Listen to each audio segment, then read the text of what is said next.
Hi, I'm David Ezekiel, transitional pastor for the First Federated Church of Peoria. Welcome to our midweek moment. We have no control over our past.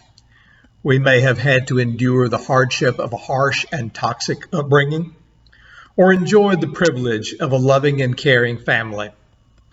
We may have had the good fortune of a few lucky breaks, or the misfortune of some unlucky incidents. But while we cannot change history, we can chart the future. It is certainly true that past experiences dictate, to some extent, our present and future behavior. However, the past's impact is probabilistic rather than deterministic. In other words, through self-awareness coupled with conscious effort, we have the ability to create a life that we want to live. At every moment, the choice whether to be governed by past misfortunes or to steer our life in the direction we desire is ours.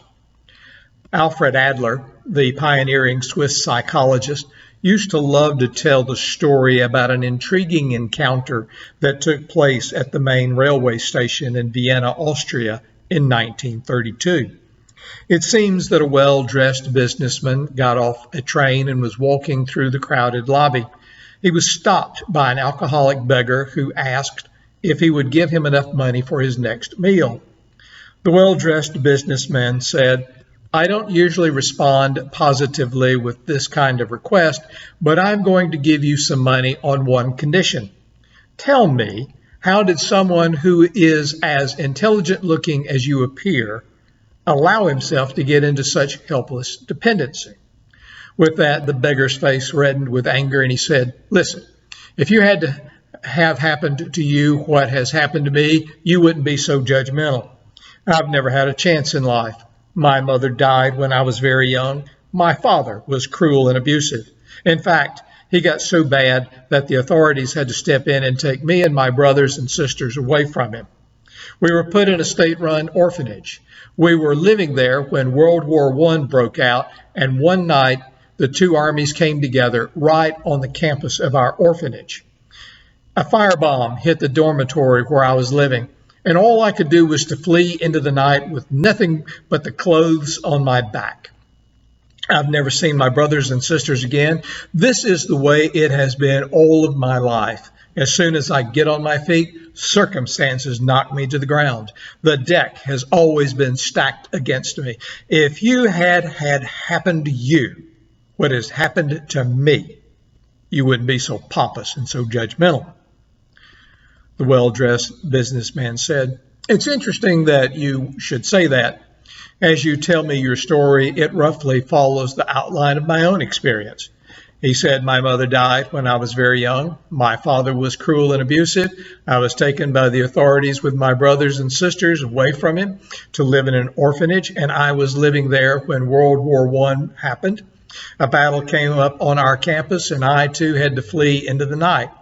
But he said, "I always felt like I had something in me that could answer back to the events that were happening. I always felt like there was something I could say to what the eventualities were doing for me." The two continued to talk, and as you've probably already anticipated, what they discovered to their amazement was that they were, in fact, blood brothers, separated years before by the accidents of war. Now, by some mysterious providence, they had been brought back face to face. Here were two people who had the same genetic background, who had been subject to the same circumstantial fate, and one had allowed those events to strip him of all potency and reduce him to dependency. The other, however, like a sailor tacking into the wind, had found a way to take the things that were going against him and to use them to propel himself forward. It is the capacity given to us at the moment of our conception, the capacity to choose, the capacity to exercise energies of our own and to take what life does to us and answer back out of the deepest reaches of our own uniqueness. Cultural anthropologist Ralph Bloom was right. when he wrote, "Nothing is predestined. The obstacles of your past can become the gateway that leads to new beginnings." Therefore, go out today and begin creating your own future. I'm David Ezekiel.